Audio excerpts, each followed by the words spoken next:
একজন ব্যক্তি ছিল, সে খুব নেককার, কিন্তু মানুষ কিন্তু খুব একটা তাকে চিনত না।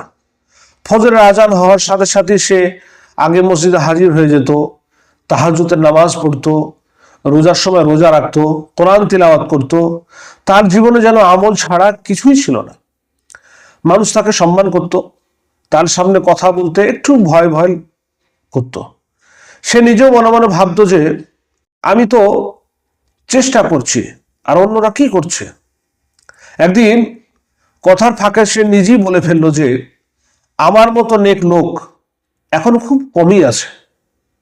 এরকম বহু মানুষ আপনি পাবেন যারা বলে যে আমি নামাজ পড়ি, রোজা করি, এগুলো কিন্তু বলে থাকে। তো সেই মতো সেও কিন্তু এ কথাটা বললো যে আমার মতো নেক লোক এখন খুব কমই আছে। আর এই একটি বাক্য, এই একটি কথাই কিন্তু কেউ কিছু বললো না শোনার পরে, কিন্তু আকাশ যেন থেমে গেল। এরপর তার জীবনে ধীরে ধীরে অদ্ভুত পরিবর্তন আসতে শুরু করলো। দোয়া করতে বসলে আর মন বসে না, সিজদায় আর আগের মতো চোখ ভিজে না। ইবাদত আছে ঠিকই, কিন্তু মনের শান্তি নেই। আমল আছে ঠিকই, কিন্তু নূর নেই। কথাটা খুব সাধারণ মনে হতে পারে আপনার কাছে, বা যারা শুনে চলে তারা কোনোদিন কেউ কিন্তু প্রতিবাদও করেনি বা করবেও না। কিন্তু সেই মুহূর্তে তার অন্তরে ঢুকে পড়েছিল এক ভয়ঙ্কর রোগ। তার নাম হচ্ছে কিব্র, অর্থাৎ অহংকার, যেটা আপনার আমার অন্তরে থেকে থাকে। সে বুঝতে পারছিল না যে কেন এত চেষ্টা করার পরেও আল্লাহর কাছাকাছি আমাকে মনে হচ্ছে না। আগে তো এরকম কখনো হয়নি। কারণ আল্লাহ আমাদের আমলের সংখ্যা দেখেন না, মনে রাখবেন, তিনি দেখেন অন্তরের অবস্থা।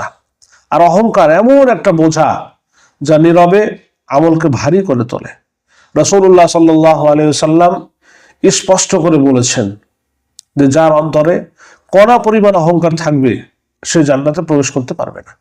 সেই হাদিস, এই হাদিসটি আমাদেরকে কাঁপিয়ে দেয়। কারণ অহংকার মানে শুধু দাম্ভিক আচরণ নয়, নিজের আমল নিয়ে গর্ব করাও হচ্ছে একটা অহংকার। অন্যকে নিজের চেয়ে নিচে ভাবাও একটা অহংকার।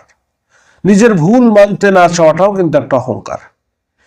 এই মানুষটির আমল ছিল পাহাড় সমপরিমাণ, কিন্তু তার অন্তর ছিল ভারী।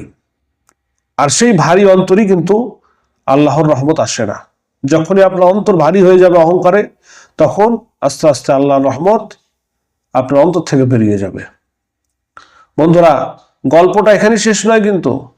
এক রাতে সে নিঃশব্দে সিজদায় পড়ে গেল, চোখে পানি, কণ্ঠ কাঁপছে। সে বলল, ইয়া আল্লাহ, আমার আমল নয়, আমাকে তোমার রহমতই বাঁচাতে পারবে।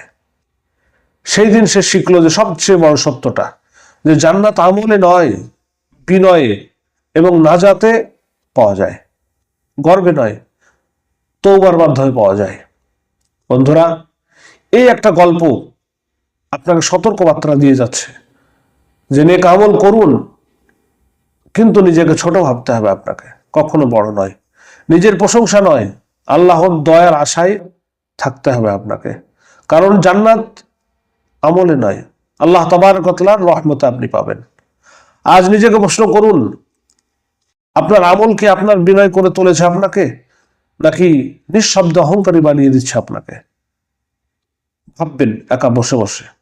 যদি আপনার অন্তর অহংকার থাকে, তাহলে সেটাকে অবশ্যই বের করে দিতে হবে।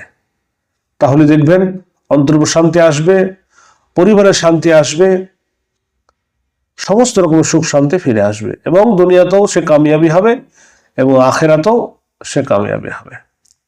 বন্ধুরা, যদি আমার এই ভিডিওটি আপনাকে ভালো লেগে থাকে, তাহলে অবশ্যই আমার এই ভিডিওটি লাইক করুন এবং আমার এই চ্যানেলটি সাবস্ক্রাইব করুন। আবার দেখা হবে আরো একটি শিক্ষামূলক ভিডিও নিয়ে। ধন্যবাদ।